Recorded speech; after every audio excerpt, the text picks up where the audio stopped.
ஆமா சார், எல்லாரும் உங்களை மாதிரி ஆக முடியுமா சார்?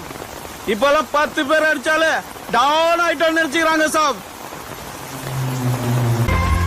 பட்டா சார், யாரோ 10 பேர் அடிச்சு டவுன் ஆனவன் இல்லடா நான் அடிச்ச 10 பேரும் டவுனுங்க தான்.